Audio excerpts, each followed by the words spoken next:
So ನಿಮ್ಮ life story ಹೆಂಗೆ start ಆಗಿರ್ತದೆ ಅಂದ್ರೆ ಇಲ್ಲಿ ಜೀವನದಿಂದ ಸ್ಟಾರ್ಟ್ ಆಗಿರ್ತದೆ. ಟ್ರಾವೆಲ್ ಮಾಡ್ಕೊತ ಬಂದಿರ್ತೀವಿ. ಟ್ರಾವೆಲ್ ಮಾಡ್ಕೊತ ಬಂದಾಗ ಯಾವುದೋ ಒಂದು ವಿಷಯ ವಿಷಯವಲ್ಲ, ಏನು ಅಂಶ, ಒಂದು ಅಂಶ ಇಲ್ಲಿ ನಿಮ್ಮನ್ನ ಟೆಸ್ಟ್ ಮಾಡಕ್ ಎಂಟ್ರಿ ಹೊಡೆದ್ಬಿಡ್ತೀವಿ.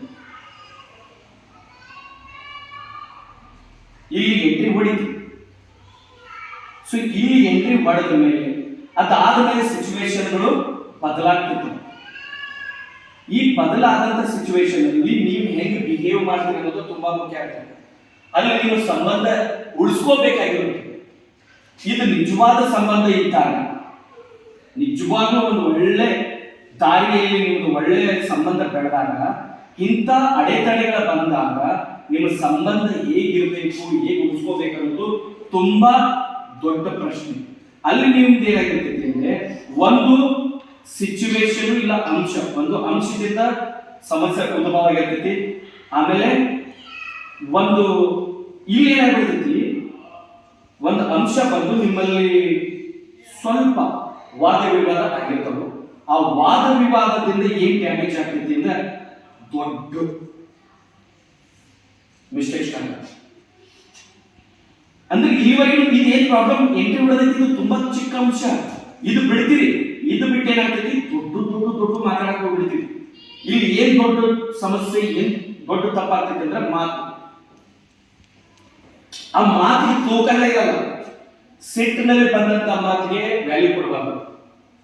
ಆ ಸಮಯದಲ್ಲಿ ಬೇಜಾರಾದಾಗ ಇರುವಂತ ಮಾತುಗಳು ಮುಖ್ಯ ಅಲ್ಲ, ಅದನ್ನು ನಾವು ತೂಕ ಇರಲ್ಲ. ಉದಾಹರಣೆಗೆ ನನಗೆ ಬಹಳ ಬೇಜಾರಾಗಿತ್ತು. ನಮ್ಮ ಅಜ್ಜಿ ಇದ್ರು, ಅವ್ವ ಏನಂತಂದ್ರೆ ನಮ್ಮ ತಮ್ಮನ ಕರ್ಕೊಂಡು ಹೋಗಿದ್ರು. ನಾನು ಸ್ಕೂಲ್ಗೆ ಹೋಗಿದ್ದೆ, ನಾನು ಲೇಟ್ ಆಗಿತ್ತು. ಹೀಗಾಗಿ ಅವರು ಅಷ್ಟು ಅವ್ರ ಮನೆಗೆ ಹೋಗಿದ್ರು. ನನ್ನ ಕರ್ಕೊಂಡು ಹೋಗಿಲ್ಲ ಅಂತ ನಾನು ದುಃಖ ಮಾಡ್ಕೊಂಡು ಅಳ್ಕೊಂತ ನನ್ನ ಹಗ್ಗದೊಂದು ಪ್ರಾಕ್ಟೀಸ್ ಮಾಡಿ ಹಗ್ಗ ಸುತ್ಕೊಂಡು ಮಲ್ಕೊಂಡಿದ್ವಿ. ಮೇಲ್ಚಿತ್ರ ಮಾಡಿ ಸಾಹಸ ಮಾಡಿ ನನ್ನ ಎನರ್ಜಿ ಟಯರ್ಡ್ ಆಗಿ ಮಲ್ಕೊಂಡಿದ್ದೆ. ಅವಾಗ ನಮ್ಮ ಅಜ್ಜಿ ಬಂದ್ರು, ಯಾಕೆ ಮಗ ಇದು ಹಗ್ಗ ಸುತ್ಕೊಂಡಿ ಎಲ್ಲ ಕುತ್ಕೀಗಿ ಅಂತ ಅಂದ್ಬಿಟ್ಟು, ಸಾಯಕತ್ತಿ ಅಂತ ಕೇಳ್ಬಿಟ್ರು ಅವರು. ನನಗೆ ಆಪ್ಷನ್ ಇಲ್ಲ, ನನಗೆ ಸಾವು ಅಂತ ಗೊತ್ತಿರಲಿಲ್ಲ. ಹ್ಞೂ ಅಂತ ಅಂದ್ಬಿಟ್ಟು ನಾನು ಹ್ಞೂ ಅಂತ ಅಂದ್ಮೇಲೆ ಏನಾಯ್ತು, ನಿಜವಾಗ್ಲೂ ನಾನು ಸಾಯಕತ್ತಿದ್ರೇನು ಇಲ್ಲ, ಅದ್ರ ನನ್ನ ಬಾಯಿಂದ ಬಂದ್ಬಿಡ್ತು ಮಾತ. ಹಾಗಾದ್ರೆ ಬರ್ತಂಗ ಗುರುವಾರ ಅಂತ ಅಂದ್ಬಿಟ್ಟು ನಮ್ಮ ತಂದೆ ಬರೋರಿಗೆ ಆಫೀಸ್ಗೆ ಹೋಗಿದ್ರು, ಅವ್ರು ಹೋಗಿ ವೇಟ್ ಮಾಡಿದ್ರು. ಆಮೇಲೆ ಅವ್ರು ಬಂದ ಮೇಲೆ ನಿನ್ನ ಮಗ ಸಾಯ್ತೀನಿ ಅಂತ ನೋಡ್ತಾ ಅಂತಂದ್ರೆ ಅವ್ರು ಜಾಡಿಸಿ ಬರ್ತಾರೆ. ಈಗ ನಾನು ಮಿಸ್ಟೇಕ್ ಮಾಡಿದ್ದೇನು, ಒಂದು ಅವರು ಊರಿಗೆ ಹೋಗಿದ್ರು, ಬೇಜಾರಾಗಿತ್ತು, ನೋ ಡೌಟ್. ಈಗ ಊರಿಗೆ ಹೋಗಿದ್ದು ಬೇಜಾರಾಗಿತ್ತು, ಅದಾದ್ಮೇಲೆ ನನ್ನ ಬಾಯಿಂದ ಬಂದಿರೋ ಶಬ್ದ, ಆ ಶಬ್ದನೇ ದೊಡ್ಡ ಮಿಸ್ಟೇಕ್. ಸೊ ಯಾವುದೇ ಸಮಸ್ಯೆ ಇದ್ರು ಕೂಡ ಈ ಮಾತು ಅನ್ನೋದು ದೊಡ್ಡ, ಅದು ಯಾರ ಕಡೆಯಿಂದ ಬಂದಿರ್ಬೋದು. ಫಸ್ಟ್ ಇವ್ರು ಮಾತಾಡಿರ್ಬೋದು, ಆಮೇಲೆ ಅದಕ್ಕೆ ರೆಸ್ಪಾನ್ಸ್ ಆಗಿ ನೀವು ಮಾತಾಡಿರ್ಬೇಕು. ಈ ರೀತಿ ಒಬ್ರು ಜಗಳ ಇರ್ತದೆ ಎಲ್ಲ ಮಾತುಗಳಿಂದ. ಇನ್ನು ಏನಾಗ್ತಾವು, ಈ ಅಂಶ ಹೋಗ್ಬಿಡ್ತು, ಇದು ಸಣ್ಣದ ಕಾಣ್ತಿರ್ತೈತಿ ಪಾಯಿಂಟ್. ಈ ಮಾತುಗಳು ದೊಡ್ಡ ಆಗಿರ್ತಾವಲ್ಲ, ಇದನ್ನ ಹಿಡಿದು ಮಾತಾಡಕ್ ಸ್ಟಾರ್ಟ್ ಮಾಡ್ತಾರೆ. ನೆಕ್ಸ್ಟ್ ನೀವು ಅವತ್ತು ಹಂಗಿದ್ದಲ್ಲ.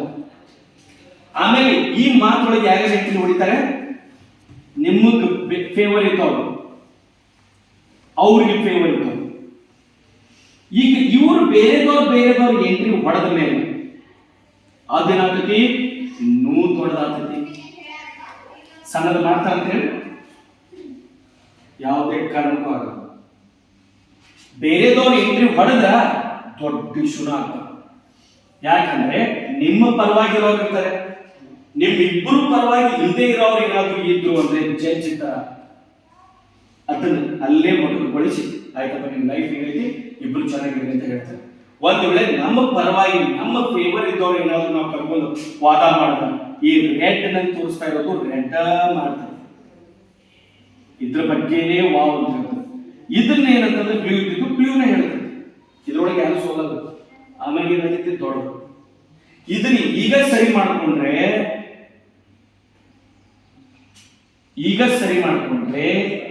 ಮತ್ತೆ ಮೊದಲಿನ ಸ್ಥಿತಿಗೆ ಬರ್ತೀವಿ. Colourful life enjoy